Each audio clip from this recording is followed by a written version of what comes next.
quiero salir de acá.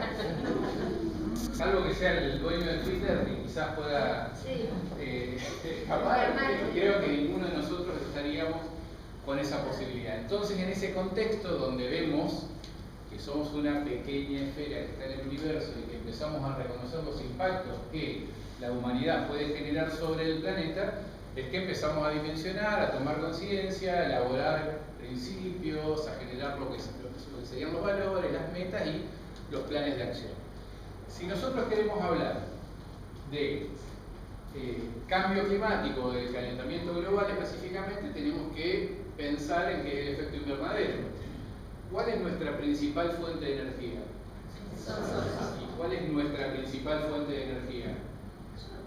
Pero aparte, la que nosotros usamos. Petróleo. Ahora vamos a ver un poquito de ese tema. Pero si nos manejaríamos en un orden natural, nosotros sabemos que el Sol envía ondas luminosas al planeta, envía radiación, eso nos brinda energía, calor, etc. Y esa energía pasa por la atmósfera, que es una capa gaseosa. Nosotros no consumimos, o el planeta no consume toda la energía que envía el Sol, consumimos menos. La energía excedente es de vuelta al espacio atravesando la atmósfera y la que se necesita queda dentro del planeta generando lo que se llama el efecto invernadero, y así por varios miles de años el planeta ha ido creciendo, avanzando, evolucionando con todas las situaciones que se han ido viviendo. Ahora, si nosotros pensamos en la situación actual, podríamos decir que nuestro planeta es una especie de cloaca a cielo abierto que está permanentemente enviando gases de efecto invernadero a la atmósfera, generando que esta atmósfera cada vez sea más densa. Vamos a ver después que al ser cada vez más densa la atmósfera, es mayor la cantidad de energía que queda atrapada dentro de nuestro planeta, y ahí empezamos con los aumentos de temperatura y los desequilibrios ambientales. Gases de efecto invernadero son bastantes, pero los concentramos a todos en el dióxido de carbono para poder generar mediciones, que es el que hay más cantidad, no quiere decir que sea el que más calentamiento global genere, pero lo medimos en dióxido de carbono. Entonces acá tenemos una imagen de lo que es nuestra atmósfera, una imagen real, lo mismo, esa capa luminosa es una capa gaseosa. ¿Y por qué cada vez está más densa? Porque los grandes centros industriales, los conglomerados industriales, los centros urbanos, las propias ciudades, que se han convertido en una especie de dragón que consume energía desde el punto de vista multidimensional y genera basura. Dos de los grandísimos problemas que no tenemos resueltos, cómo generamos energía y la consumimos, y la cantidad de basura que generamos, que no hay sistema que aguante. Esta es una imagen de la ciudad de Buenos Aires, fíjense, donde desemboca el humedal, y esta sería la misma, pero por la noche. Fíjense lo que es tremendo. Si dijéramos, bueno, salgamos de las ciudades, vámonos a los pueblos, vamos al campo, vámonos ¿a dónde? ¿A la naturaleza? ¿Dónde está? ¿Dónde está? Porque tenemos los pueblos y tenemos todo absolutamente antropizado. O sea, muchas veces, si nos ponemos a ver, hay más árboles en las ciudades que en los campos.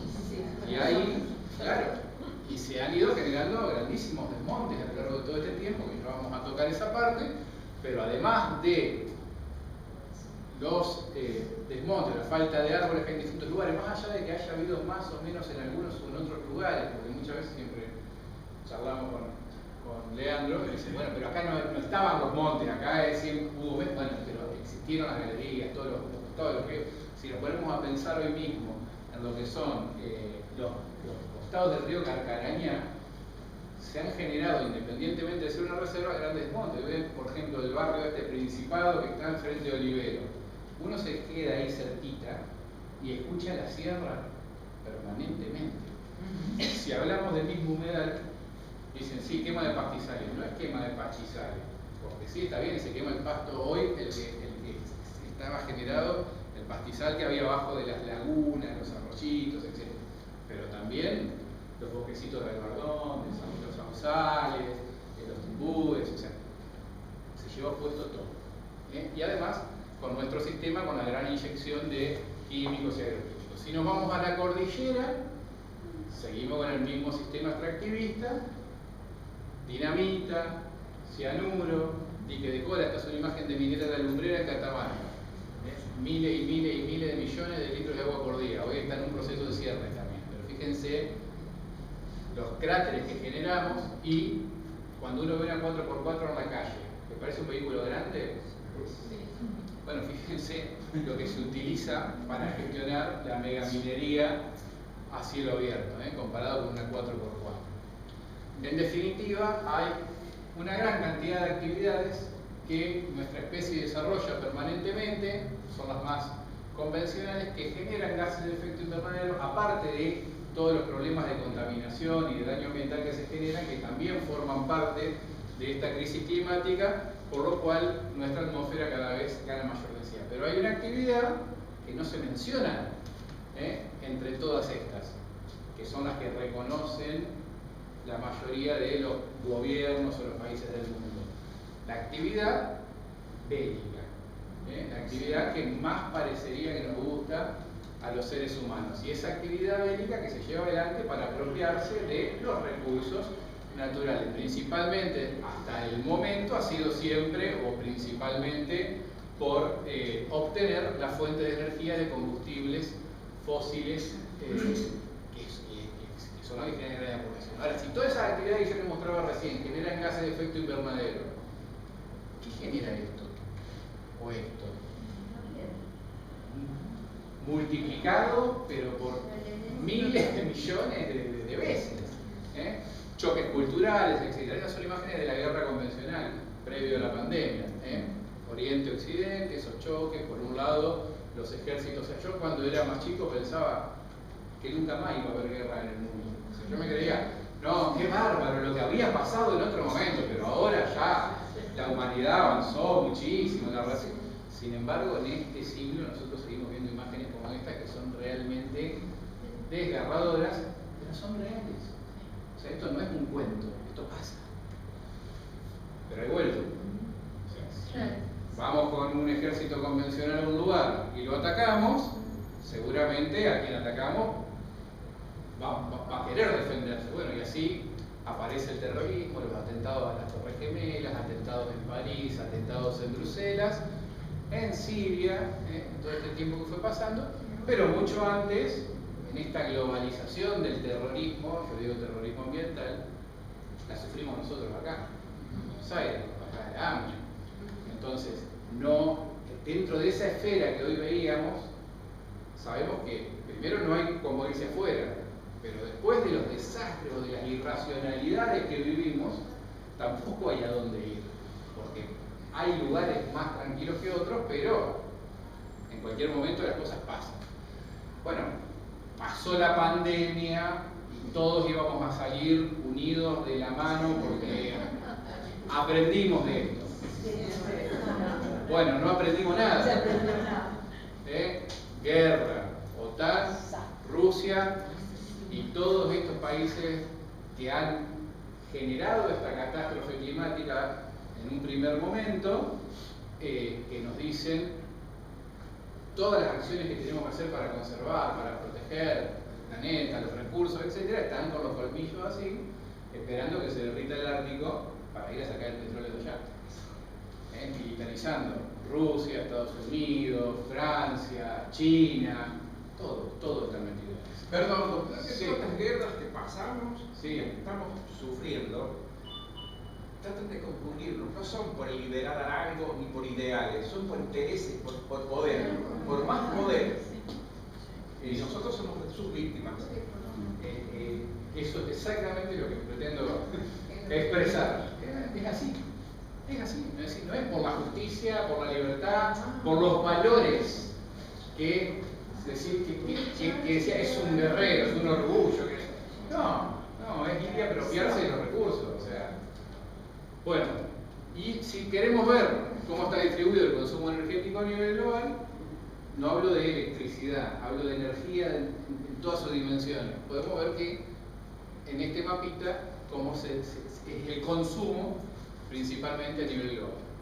Ahora, qué casualidad que se militarizaba principalmente Medio Oriente.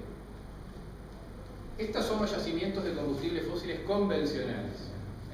Fíjense lo que es esto. Y ahí es donde se dieron los mayores conflictos bélicos, por lo menos previo a lo que fue la pandemia. Ahora, mi mayor preocupación, ¿cuál es? Estos son los yacimientos de combustibles fósiles no convencionales, que son los que se extraen a través del sistema de fractura hidráulica o del fracking, que es, por ejemplo, Vaca Muerta. Nosotros lo estamos explotando acá.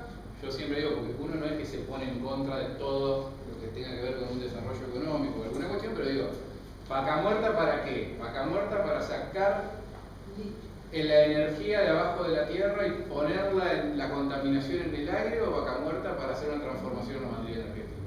O sea, ¿qué vamos a hacer con eso? Entonces ahí vamos a ver si, bueno, sí, no sé, cuál es el sistema, cuáles son las consultas que se han hecho, cuál es la democratización de las políticas ambientales, la información, etc. Pero después, independientemente de Vaca Muerta, hay otra preocupación. Este y este están en el mismo lugar. O sea, este es el acuífero Guaraní, que está sobre una de las mayores reservas de yacimientos de combustibles fósiles no convencionales del mundo. ¿Qué va a pasar ahí? Señor. A la Vaca Muerta se lleva la arena de acá, de los humedales de acá, toneladas de arena. Sí, señor, es así. De Entre Ríos, más precisamente, se lleva la arena porque es más suave y no es tan áspera como la de la zona de Vaca Muerta, porque, perdón, estoy interrumpiendo. No, porque la verdad es mejor. O sea, el tema fracking es inyectar a altísima presión miles de litros de agua por día, miles de litros de agua donde el agua no sobra en esa zona, junto con arena y productos químicos hasta llegar a la piedra, a la roca madre, el esquisto. Ahí lo perforan y sacan los bolsones de petróleo y los bolsones de gas. Y ese sistema de producción, hay lugares, en otros lugares del mundo que lo han prohibido porque provoca ciertos movimientos. Y aquí estamos esperanzados de Vaca Muerta. ¿A costa cuál va a ser el costo de Vaca Muerta? Bien, yo quien quiera aportar algo en el camino, no hay problema. Yo solamente voy a dejar a ver, yo a lo largo de mi vida fui viendo un montón de cosas y después las fui condensando en las cosas que digo cuando me toca hablar. Y es tratar de poner información como yo la veo y que después cada uno saque sus conclusiones. Pero bueno, yo creo que acá va a haber una gran discusión en algún momento. Ahora, todo esto, como decíamos, genera mayor cantidad de gases de efecto invernadero, generan que la atmósfera sea cada vez más densa, aumente la temperatura y se produzcan los mayores desequilibrios ambientales que hemos visto a lo largo de nuestra historia. Y así, en los últimos 20 años, los más calurosos. Y de estos 20, los últimos 5 o 7, no me acuerdo bien, también los más calurosos. 2020 tuvimos acá en Rosario 42 y pico de grados. 42 grados.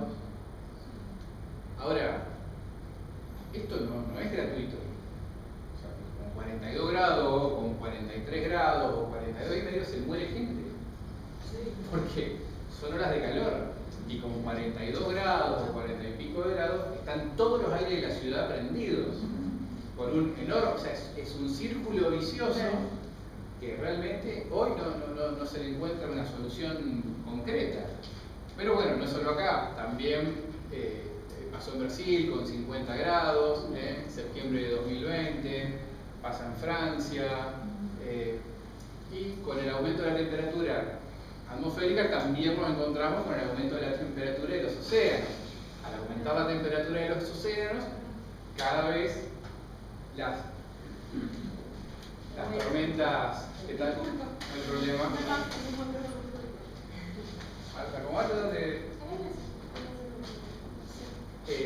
Con el aumento de la temperatura del océano, bueno, aumenta la temperatura, aumenta la humedad, aumenta la fuerza de la tormenta, mayor viento, que esto y lo otro, y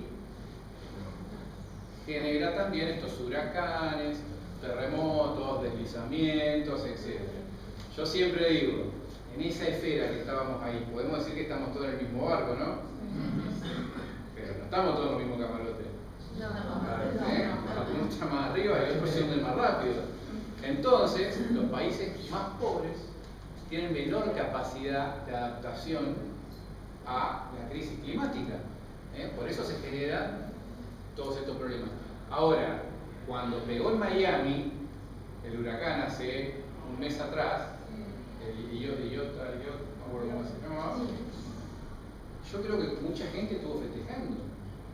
¿Por qué? Porque está todo preparado para que se destruya y se activan enseguida todos los sistemas de seguro, reactivación económica. Claro, pero en estos lugares, cuando pega, no nos recuperamos más. Ese es uno de los gravísimos problemas también que nosotros vemos. Y obviamente los efectos más graves los sufren los más pobres. Nosotros acá estamos en un centro de baja presión y también son cada vez más fuertes y más grandes. No son los mismos huracanes que en el Caribe, pero los tifones, los tornaditos que hay acá, tampoco es que son gratuitos. Esto es San Pedro, 2015. O sea, imagínense encontrarse con uno de estos. Y también, o sea, o hace un año atrás, en enero, acá cerquita, Andino, San Lorenzo, etcétera, cuántos árboles y casitas que se han caído, destrozados en el piso, etcétera. Bueno, ¿qué pasa con los glaciares, con los polos? Que son de los mayores indicadores, una de las mayores reservas de agua dulce. Verano 1935, Groenlandia. 2013, el mismo lugar, la misma época.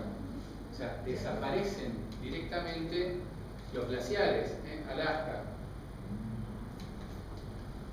Y en poquísimos años. En poquísimos años, claro. Argentina. Nosotros que tenemos una enorme cantidad de glaciares a lo largo de toda la cordillera, que también forman parte de todo lo que son humedales, por eso también una gran discusión que se da ahí.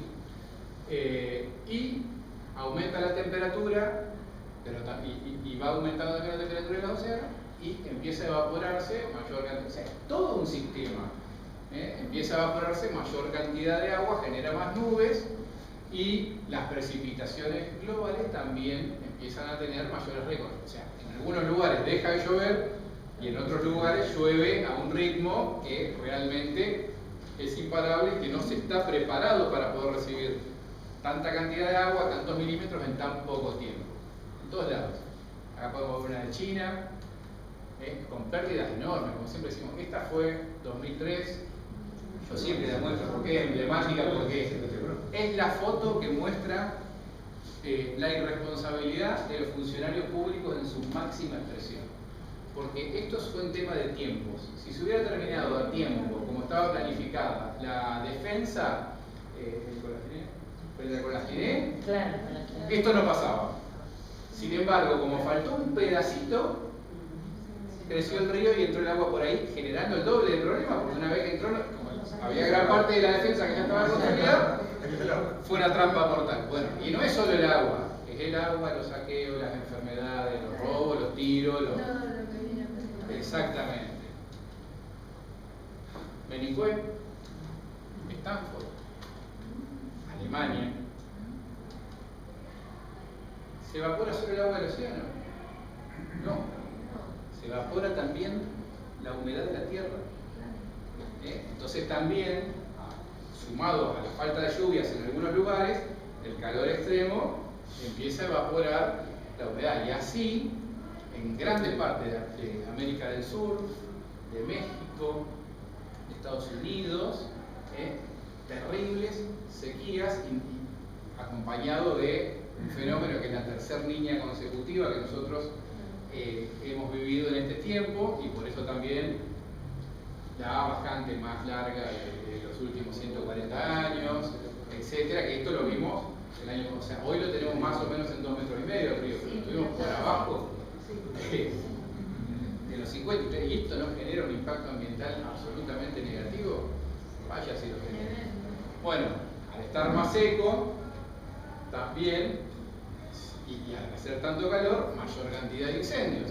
Esta de 2000, esta no es tan nueva, pero fíjense cómo se desarrollan y dónde hay más fuego.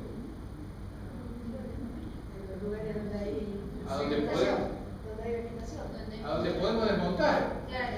O sea, claramente que donde todavía no se ha transformado el uso del suelo. Bueno, esta del 2020 de Córdoba, si nosotros quisiéramos buscar una de este año, encontraríamos la misma. Porque hace 3 años que nos estamos quemando, o sea, hace más, pero 3 años que nos estamos quemando ininterrumpidamente. Como decía, a través de una transformación, un cambio en el uso del suelo, donde se genera mayor cantidad de deforestación. Cuando hablaban en su momento de Bolsonaro, pero que no hablamos de Lula, no hablamos de Cabandier, no hablamos de Fernández, sí lo mismo. Claro, eso lo mismo. Imágenes que son fuertes. Y previendo el tema de las sequías, no hay grandes laboratorios y varias corporaciones como Monsanto, que no es tan santo, y no Bayer, que ya dejó de ser bueno porque Bayer es Monsanto, han hecho el trigo resistente a la sequía, el HB4. Sí, la soja también. Aparte de bueno, y claramente catástrofes climáticas cada vez más fuertes en los diferentes lugares del mundo.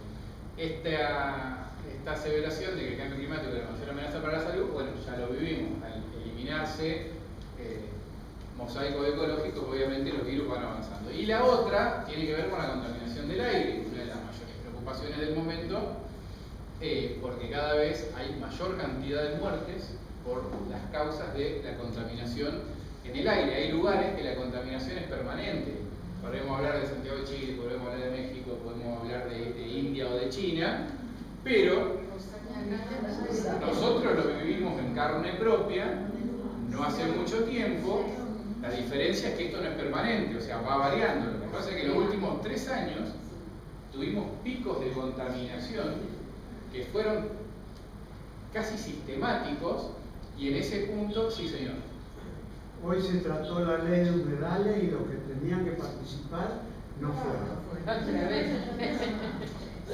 Ahí yo puedo hablar de ley de humedales, pero hay un problema enorme con eso. Saben 6 veces que se cae la ley de humedales. Sí. Intereses políticos, económicos, en todos los grupos, en todos los partidos, y una falta de decisión total de implementación, claramente. Y yo siempre digo, para mí fallaron en todo este proceso 3 poderes.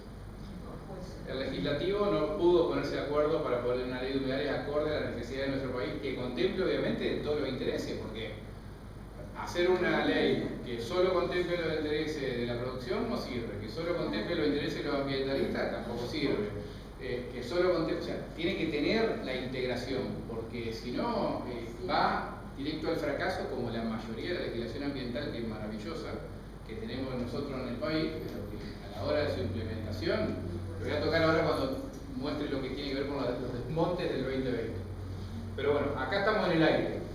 Tuvimos picos de hasta 17 veces mayor contaminación por encima de los niveles guía que recomendaba la Organización Mundial de la Salud.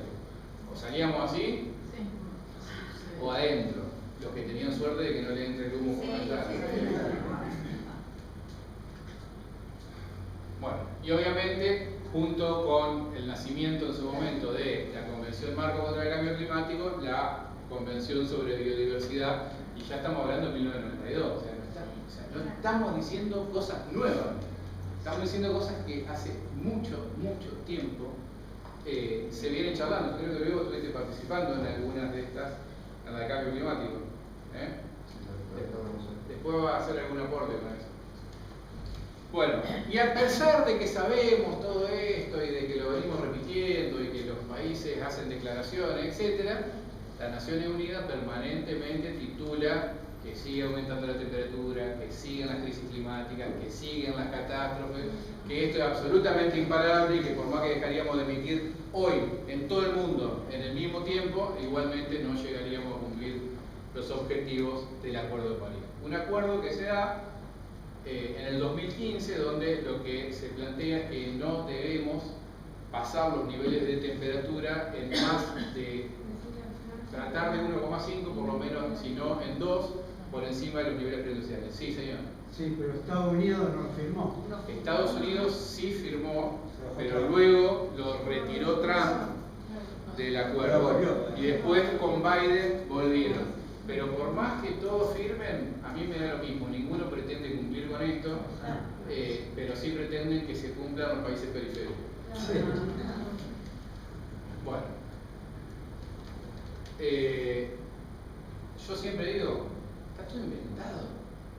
O sea, si estamos diciendo de que le estamos sacando la sangre a la tierra para convertirla en contaminación y ponerla en el aire, hablando del petróleo, digo, si tenemos una fuente, voy a nombrar solo dos, de energía tremenda como el aire, para decir una, que es renovable y que es no contaminante. Y tenemos la otra, o sea, estamos en el sistema solar. A ver, ¿qué nos está pasando por la cabeza? El sol, la mayor fuente de energía. Y además hay, o sea, no es que no hay mucho sol para generar energía. Pareciera que a propósito quisiéramos entregarle a nuestro hijo un planeta en estas condiciones. Yo realmente muchas veces me quedo sorprendido. Y como digo, si nos venimos un poquito más acá, pensemos solamente en el 2020. 30.000 hectáreas deforestadas en el Gran Chaco. 30.000 hectáreas de bosque nativo protegido por la ley de presupuesto mínimo de bosque nativo, categorizado, etcétera, etcétera. ¿Dónde están los bosques? O sea, ¿quién los eliminó? ¿Quién tiene la responsabilidad? Nadie sabe nada. Y acá se eliminó con topadoras. ¿Ustedes vieron Avatar? Sí. La película esa que van a otro planeta y van a eliminar el árbol de la vida porque ahí va. ¿Qué diferencia tienen estas máquinas con las que usaban ahí? O sea, digo, ¿no? Cuando traspolamos al cine las cosas que hacemos, pareciera como que son predicciones, digamos. Bueno, pero así, permanentemente, nosotros estamos generando desmontes terribles en nuestro país. Y en otros lugares sí, señor. Y en Brasil lo hicieron quemando el Amazonas. Igual que acá. O sea, igual que acá digo, que en algunos lugares el fuego, en otros lugares topadoras, pero acá también lo están haciendo con fuego. En muchos lugares, como por ejemplo en Humedal, en Córdoba, en distintos lugares de nuestro país. Y lo que quedan son lugares así. Los ex campos, ex montes, ex bosques, absolutamente antropizados, desertificados, con transformaciones en la producción, porque aparte es muy difícil con la degradación que se le genera al suelo volver después a algún otro tipo de sistema. Hoy estamos en una especie de trampa, porque podríamos dejar de producir sin químicos ya, no, la verdad que no podemos, para la cantidad de personas que hay en el mundo y la cantidad de alimentos que se necesitan, etc. Pero se tiene que hablar de una transición racional de a poco, o sea, y hoy hasta de eso es muy difícil hablar y estamos, sí señor. Pero como el suelo se ve perjudicado, cada vez hay que agregarle más agroquímicos. Claro, cada vez es más difícil. Es un círculo vicioso, muy complejo. Y algo complementario, sí. perdón, después de la locura de forestar, es que provoca una gran migración de personas, seres humanos que viven allí. Sí. Y eso, ¿a dónde vienen? Vienen a engrosar un pueblo de miserias de las grandes ciudades, y que es un entorno donde está el vicio, está de todo. Y pensemos en Rosario, los alrededores, quiénes son los que viven. Es gente que ha sido erradicada de esos lugares. Sí, son grandes desplazamientos. Claramente. Bueno, esta es una imagen frente a Rosario. Acá está Rosario. El Humedal. 2019, previo a la pandemia, previo a la bajante, 2021. Pueden ver la diferencia de colores. Porque acá hay agua. Y acá todas las lagunas, los arroyitos, etcétera, todos los cortafuegos, incluso que había en su momento natural, dejan de existir. Y donde dejan de existir, pasa el fuego, aparecen los terraplenes, los enticamientos, etcétera, etcétera. O sea, hay una gestión absolutamente insostenible del lugar. Podemos ver este humedal, un humedal del que lo utilizan directa o indirectamente o gozan directa o indirectamente más de 15 millones de personas, que sirve para el transporte, el consumo de agua, la alimentación, la generación de aire, es uno de los mayores sumideros de carbono a nivel global, filtra el agua, previene inundaciones, etcétera, etcétera. Es una gran cantidad de beneficios ambientales que luego de esta bajante se empezaron a ver todo este tipo de imágenes y se siguió gestionando de la misma forma que se gestionaba en un momento en donde no sufríamos esta problemática climática. Porque si vos hace 3, 4, 5 años atrás podías tener un emprendimiento ganadero donde podía existir una quema controlada en un determinado cuadrante donde había una autorización, una metodología, etc., por ahí podíamos charlar de que el fuego era una herramienta de manejo. En un contexto de bajante extrema, de sequía extrema, de descontrol total, de una gran cantidad de material combustible, se prendía un fósforo y la verdad que se quemaban miles y miles y miles de hectáreas, y ya no hablamos solamente de los ganaderos, hoy ya no se sabe en esta época quiénes son los que terminan prendiendo el fuego. Pero estas imágenes se vieron a lo largo de, o sea, esto no es cambio climático.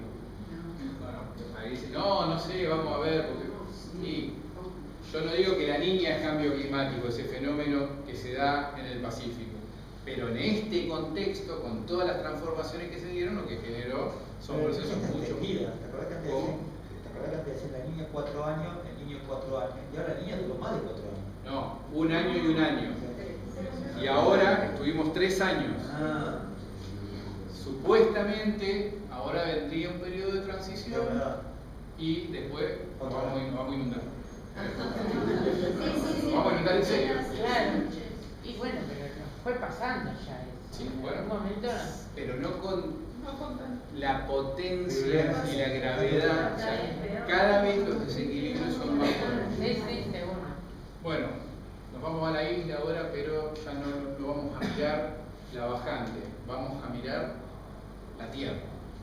Fíjense las imágenes que nosotros hemos visto durante todo este tiempo, que son potentes, fuertes, tremendas, generando una gran cantidad de contaminación, y con los monitoreos que nosotros estuvimos haciendo entre el Centro de Estudios Territoriales y el Observatorio, podemos decir que durante estos últimos 3 años, de 2.300.000 hectáreas que ocupa el territorio Piecas, ese territorio de gestión donde participan las 3 provincias y la Nación, Buenos Aires, Entre Ríos y Santa Fe, se incendiaron 1.000.000 de hectáreas. De 2.300.000 se incendió 1.000.000. Hubo un fin de semana en el que había 37.000 hectáreas encendidas en simultáneo, que fue ese fin de semana hace 2 o 3 meses atrás que llegó el humo a Buenos Aires.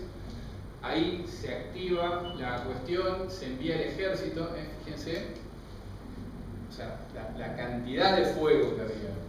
Rosario, Villa Constitución, San Pedro, para que más o menos puedan darse cuenta de qué hablamos. Tuvo que llegar el humo a Buenos Aires para que se tomara conciencia, ¿no? Sí.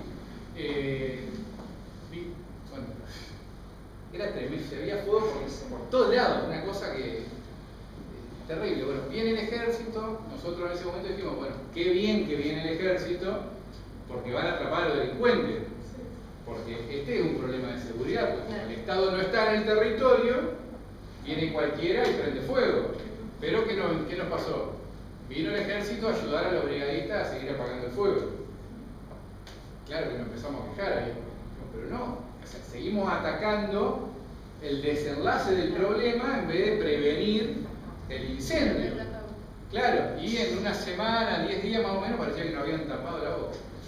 Está, lo tenemos controlado, está todo listo, el ejército tuiteando, misión cumplida, hemos combatido y controlado el fuego. Y nosotros decíamos, ojo, porque no controlamos nada, porque sí se apagó lo que había en ese momento, pero si el Estado no está en el lugar, no van a volver a prender fuego. Además de que siempre va quedando un poquito. Y claro, se nos fueron igual, no hubo forma.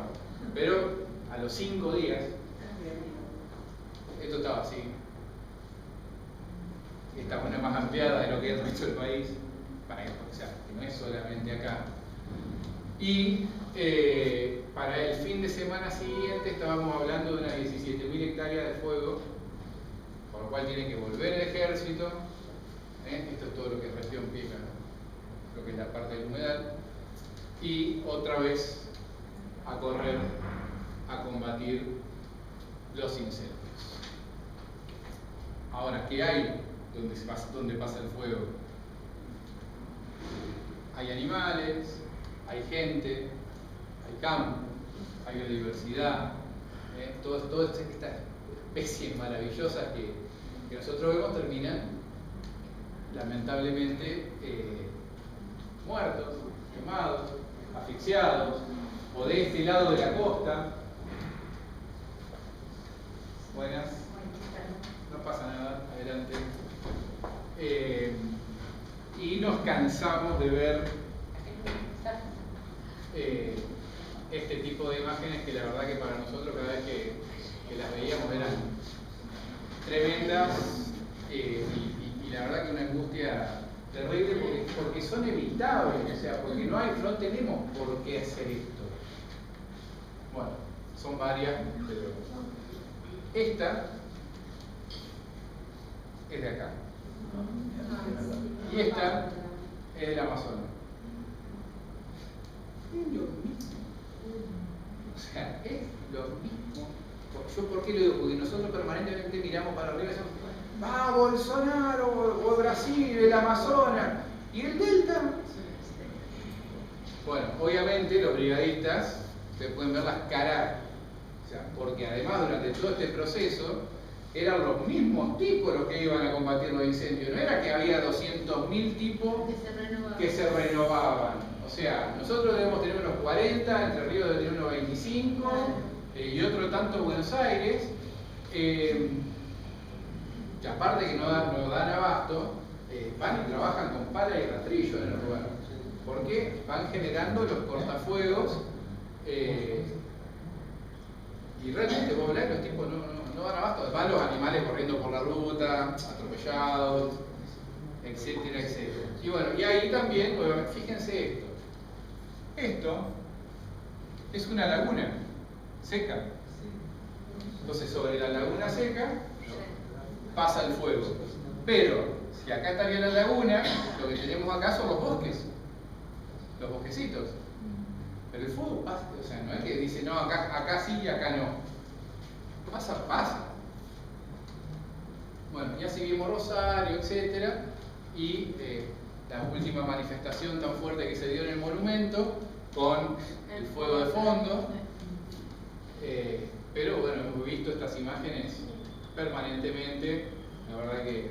Esa manifestación en el monumento a la cual yo participé, sí, fue enorme la cantidad, cómo respondió la ciudadanía, no solamente sí, los grupos ambientalistas al cual yo pertenezco, y no hubo ningún desmán, aunque se pretendió que lo hubiese, para echar de la culpa a los ambientalistas. Sí. Y de allí sale una proclama que fue apoyada de cortar el puente, Rosario Victoria. Cortar un puente no es joda, no es moco de pavo, como decimos en Córdoba. Y esta vez iba a ser el corte total, no de una sola mano. Se aprobó eso en distintas asambleas, de distintos grupos y colectivos ambientales, y se acepta el corte del puente, sábado y domingo, con un acampe que estuvo todo el día, estuvo toda la noche, no hubo desmanes, y en la mitad de esa noche, yo estuve hasta las 2 de la mañana en el puente, apareció Van der Mole y nos regaló su música. Lo bueno que es la participación de la gente, ¿no?, ante tal problemática. Porque se llegó a decir que son los ambientalistas los que prenden fuego para que se trate la ley de humedales. Esa barbaridad la llegaron a decir y la repitieron por distintos medios. Es una de las líneas hipotéticas. Se dice, acá yo pienso de que alguien le pega un cachetazo en la nuca a los ambientalistas y un cachetazo en la nuca a los productores y desaparece.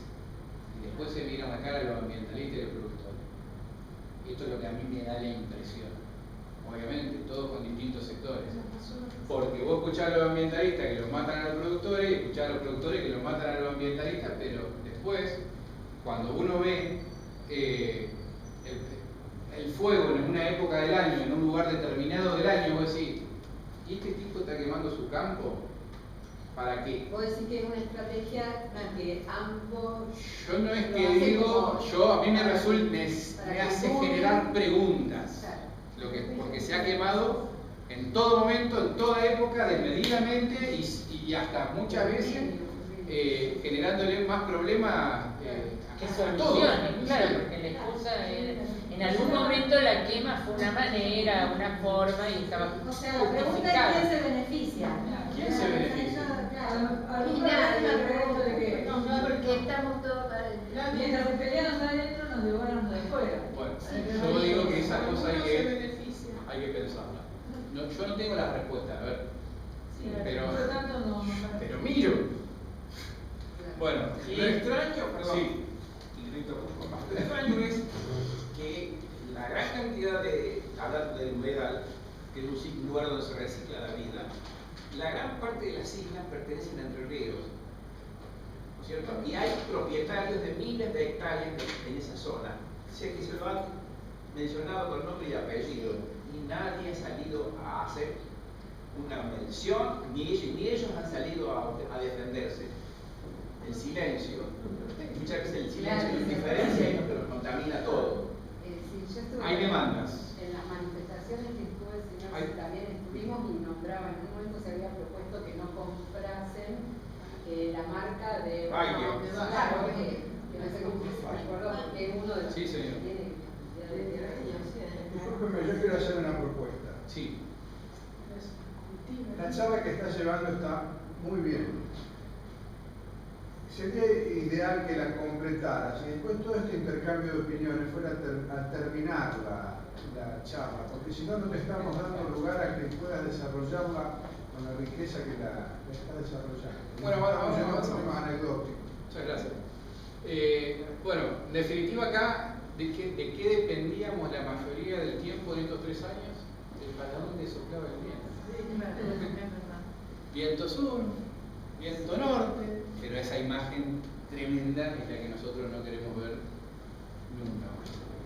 Y después nos encontramos con una autoridad de aplicación, con un ministro,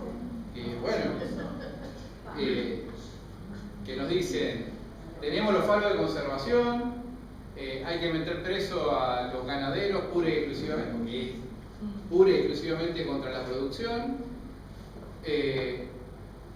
donde nos encontramos con que la Corte Suprema dicta una sentencia que plantea la conformación de un comité de emergencia ambiental de carácter interjurisdiccional con las 3 provincias, con la nación, donde se desarrolla un plan de acción para prevenir los incendios, donde dicen que tienen que establecerse los faros de conservación como destacamentos donde iban a habitar guardaparques, brigadistas, que iban a tener drones, vehículos, equipos satelitales, etc. Y terminan colocando una cámara en la cabecera del puente, apenas pasás el peaje, hay una cámara en ese lugar.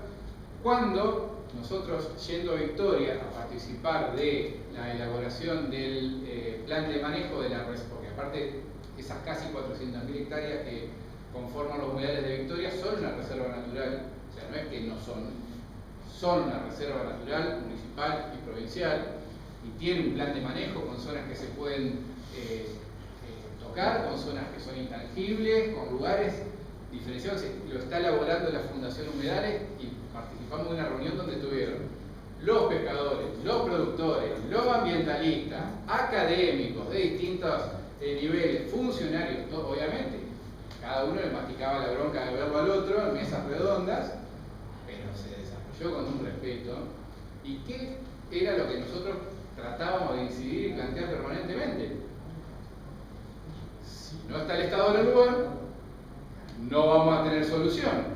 Y la solución para nosotros, para que esté el Estado en el lugar, es que los faros de conservación existan en los lugares donde tienen que existir, pero que haya una fuerza de seguridad con carácter interjurisdiccional, porque no puede ser que la nación diga, no, le corresponde a la provincia diga, no, es el Poder Judicial el que no actúa, y que el Poder Judicial diga, pero no tengo una ley que me permita actuar. O sea, los tres poderes están fallando de una manera tremenda. Pero la realidad es que en el 2020 la Corte dicta una sentencia y que en esa sentencia obliga a los poderes ejecutivos a desarrollar acciones y que en Victoria plantean 2 lugares específicos donde tenían que apostarse los faros de conservación, esos destacamentos, y que cuando vos decís ¿por qué no están? Y porque Nación no atiende el teléfono desde que renunció el que era, no me acuerdo, director de, ahora no recuerdo el cargo, que era Abelardo Lloso. Desde ese momento se pierde la comunicación entre Nación y autoridades de Victoria para establecer esos faros. Entonces, digamos, si hubo un presupuesto de más de 100 y pico mil millones de pesos, se licitó, se llevó todo el... ¿Dónde están los faros? ¿Y por qué no hay una fuerza interjurisdiccional o por lo menos colaboran interjurisdiccionalmente? Eso no sucede. Y sin embargo, no es una cuestión de dinero, porque dinero hay. O sea, se plantearon 50 millones de dólares en el último COFEMA, en el último encuentro del Comité Federal de Ambiente, y sin embargo los brigadistas siguen con palos. O sea, ¿cuánto vale ir a apagar el fuego? También con los helicópteros, con el ejército acá, con todo lo que significa, y cuánto valdría prevenirlo. Y así se presentó Cabandier a exigirle al Juzgado Federal de Victoria, al juzgado más chiquito de todo esto, o sea, de las 3 provincias, el más nuevo, el más chiquito, el con menos recursos, a decir, ustedes tienen la culpa porque no lo meten preso. ¿A quién? Y acá está la prueba, a este hay que meterlo preso. Sí. Acá está la prueba. Esto es lo que captó el faro de conservación. Y se aportó al expediente. Y dijo que él no tenía competencia para actuar. Por favor, si hay un daño ambiental interjurisdiccional, la Corte te dice que esto se trabaja de manera interjurisdiccional, y vos sos el Ministro de Ambiente de la Nación, ¿a quién va a mirar? Bueno, esto es lo que se aportó en ese expediente. Evidentemente el problema es ético. O sea, el problema claramente no es ni de tecnológico ni de recursos. Es de tomar las definiciones que haya que tomar. O sea, acá ya todos somos grandes, acá sabemos que a veces no habla el angelito y a veces no habla el diablito, pero hay momentos donde tenemos que discernir lo que está bien de lo que está mal. Vamos a cambiar esto un poquito. Hace muchos años atrás, después de esta convención de la que habíamos hablado en 1972, se empezó a avanzar en ver cómo plantear otros términos u otras modalidades de desarrollo. O sea, no era dejar de desarrollarnos, no económico, pero ver cómo atemperarlo de alguna manera. Y se acuña el término de desarrollo sostenible, donde cuando hablamos de desarrollo sostenible hablamos del desarrollo económico contemplando las preocupaciones sociales, la protección del ambiente e incorporando las decisiones político-institucionales para poder avanzar en ese tipo de desarrollo. Y se plantea que es el desarrollo que satisface las necesidades del presente sin comprometer el de las generaciones futuras. Y ese concepto, en 1994, se incorpora a nuestra Constitución Nacional, que dice que todos los habitantes gozamos del derecho a un ambiente sano, equilibrado, apto para el desarrollo humano, sin que se comprometan las posibilidades o las habilidades de las generaciones del presente, del futuro, para cuando generamos la satisfacción de las del presente. Hoy no tenemos ni la del presente ni la del futuro satisfecha. Pero bueno, tenemos esa cláusula constitucional ambiental que habla de que el desarrollo debe ser de esta manera. Tenemos un sistema jurídico con una gran cantidad de normativas que se llaman de presupuestos mínimos, que lo que quieren decir es que es el piso básico de protección del ambiente para todos los que habitan el suelo argentino por igual, desde La Quiaca y Misiones hasta Tierra del Fuego, base, que el Congreso es el que dicta esa normativa, que eso es lo que se está planteando con la ley de humedales, y que luego las provincias pueden proteger más el ambiente, pero nunca menos con facultades concurrentes. Y la Corte Suprema también ha fallado en esta sintonía y ha planteado que esto no solamente a nivel legislativo, sino que también desde la administración, las facultades y las cuestiones son concurrentes para la gestión del ambiente. Pasá, por favor, tranquila. Por más que las provincias sean las titulares dominiales de los recursos naturales, titulares originarias, no quiere decir que no tengan que gestionarlos con un modelo de sostenibilidad ambiental. Y en el 2015, también previo al Acuerdo de París, se establecen lo que son los Objetivos de Desarrollo Sostenible. Estos objetivos son la continuación de los Objetivos de Desarrollo del Milenio, una serie de proyectos, líneas de acción, plan, o sea, objetivos y metas generales para todos los países que luego deben ser adaptados hacia el interior, que deben trabajarse transversalmente, etc. Nosotros trabajamos bastante con esto, no porque creamos que son la panacea para el desarrollo, sino porque es lo que existe, es la carta de acción, es el plan que tienen los gobiernos del mundo desde lo formal para gestionar el planeta durante los próximos años. Que, como dije hoy al principio, yo miro esto y digo qué lindo, y miro la realidad y digo, ¿qué nos están vendiendo? O sea, hay que ser muy crítico con cada una de las cosas que tomamos, pero tenemos que conocerlas, no podemos desconocerlas. Estos objetivos están interrelacionados, conceptualmente existen lo que son 5 esferas del desarrollo, donde se plantea la protección del planeta, de la persona, la prosperidad, la paz y las alianzas estratégicas. Y cuando hablamos de alianzas, hablamos de movilidad de fondos. Movilidad de fondos de los países desarrollados a los países que no están desarrollados, porque siempre se habló de responsabilidades comunes pero diferenciadas. O sea, todos tenemos que proteger el planeta, todos tenemos que trabajar la sostenibilidad, pero algunos se desarrollaron a costa de la contaminación, de la deforestación, etcétera, etcétera, etcétera, y sacaron ventaja. Bueno, hay que trasladar esos fondos.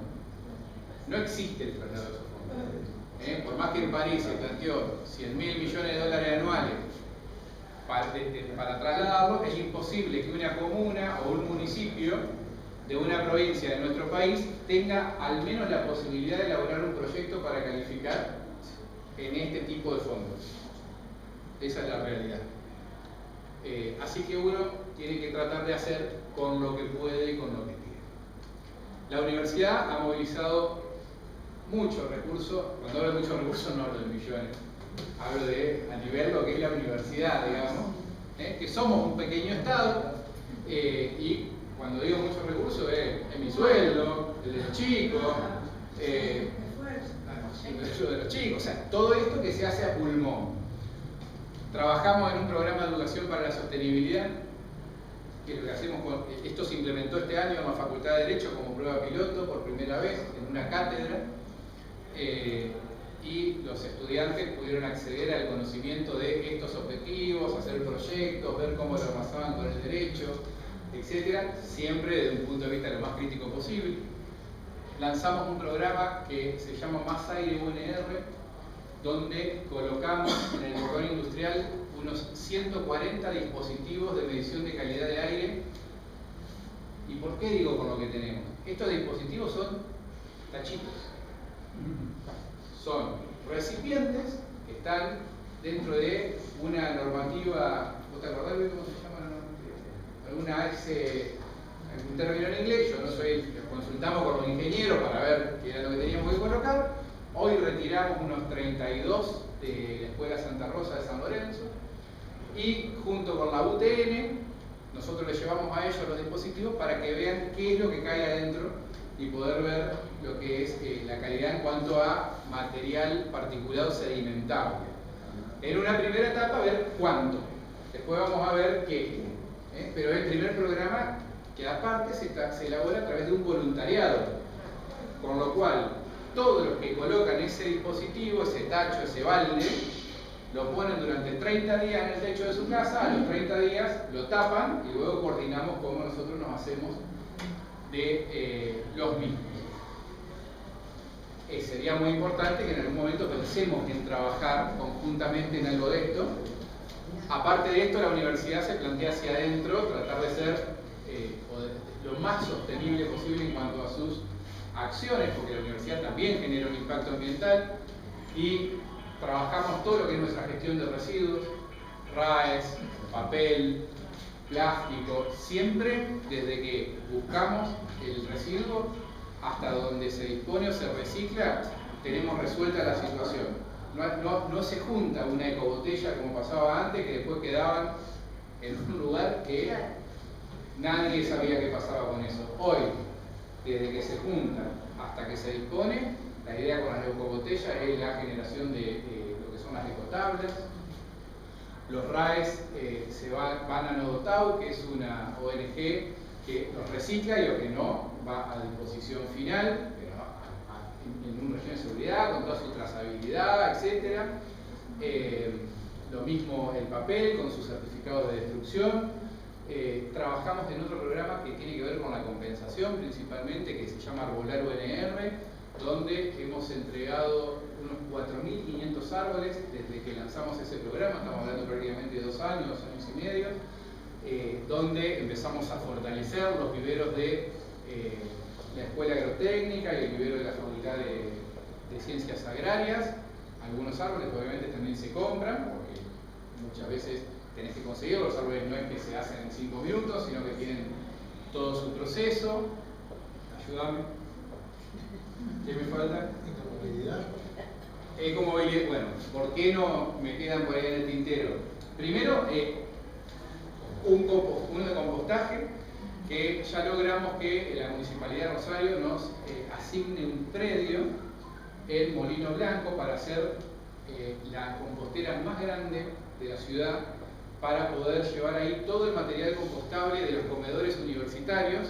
Lo que estamos buscando ahora, necesitando y tirándole a todas las empresas que conocemos, es que poder comprar un vehículo eléctrico para poder hacer la gestión. Ya está todo resuelto con los comedores.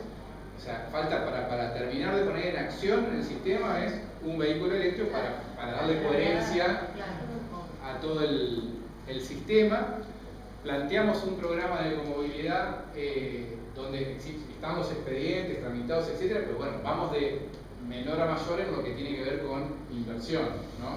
Porque ahí la idea era comprar monopatines para que los estudiantes puedan adquirirlos financiados por la universidad, que luego a través de un fondo rotatorio los puedan ir pagando de a poquito. Ese es el que viene más demorado, pero cuando planteamos el plan de acción lo planteamos en 5 o 6 años y vamos yendo de lo más económico a lo más caro. A medida que vamos demostrando también nos permite aplicar en diferentes proyectos de acción.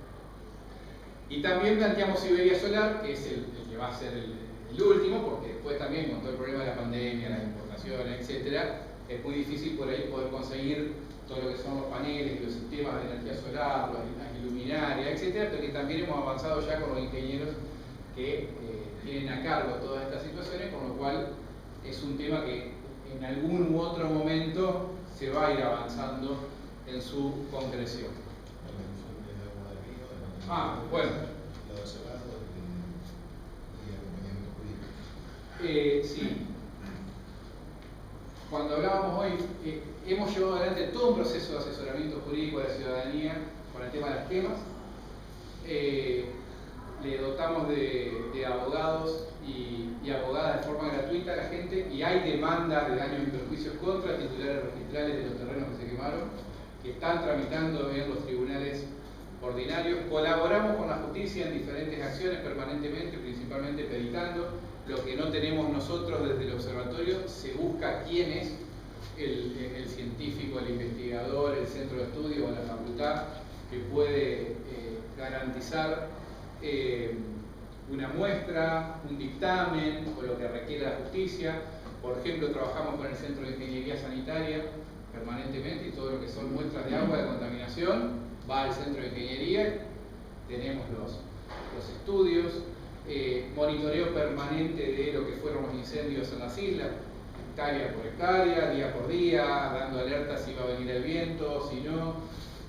Una que no nos corresponde directamente, pero que sí trabajamos en conjunto durante todo este proceso. Se puso a disposición el Centro de Salud 7 de abril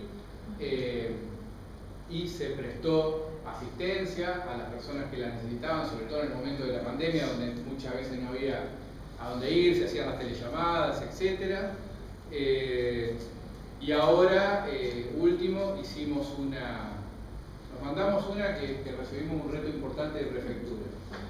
Pero fuimos, nos pusimos bajo un barco y le sacamos el agua del lastre y la mandamos a analizar. Nos quedaron muchas dudas con respecto a eso, nos empezamos a interiorizar en el tema, terminamos ayer haciendo una charla con distintas organizaciones y hicimos venir a la prefectura para que explique cómo es todo el proceso de muestreo, de control, etcétera, que obviamente no va a terminar ahí porque nunca nos quedamos conformes. Y la idea es seguir avanzando en todos estos procesos porque entran miles de barcos. Y más allá de que en los papeles muchas veces uno mira y dice, mira qué bien que está armado el sistema, el sistema son declaraciones juradas, digamos. O sea, es una cuestión importante, creo que. Bueno, y también nosotros hemos tomado muestras de efluentes que tiran las industrias del cordón industrial en el río Paraná. Ahí sí hemos detectado indudablemente contaminación, siempre se pone a disposición de quienes. O sea, todo lo que nosotros hacemos es información pública ambiental. ¿Te puedo hacer una pregunta? Sí. ¿Son optimistas ustedes con respecto a esas demandas, a esas investigaciones? ¿Como que se va a llegar a algo? Yo eso voy a terminar con eso, pero yo soy optimista por naturaleza. O sea, no lo puedo evitar, porque si no, tengo que suicidar. Porque todo lo que veo. Pero lo voy a tocar a ese tema y te voy a decir por qué sí soy optimista. Y avanzamos en muchas charlas y programas de educación ambiental, no solo de la Facultad de Derecho. Este año fuimos, no sé, a 10 escuelas por lo menos y a hablar con los alumnos, etcétera, etcétera. Y eso es lo que me da la pila, exactamente. Así que bueno, creo que hemos hecho.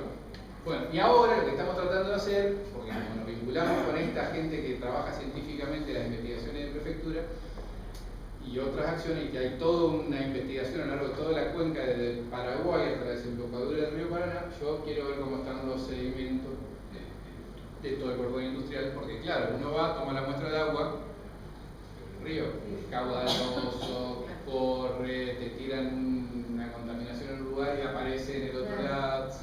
Bueno, así que el objetivo nuestro actual es ver qué es lo que está sedimentado en los barrios, que nos parece que ahí vamos a tener una contundencia mucho más.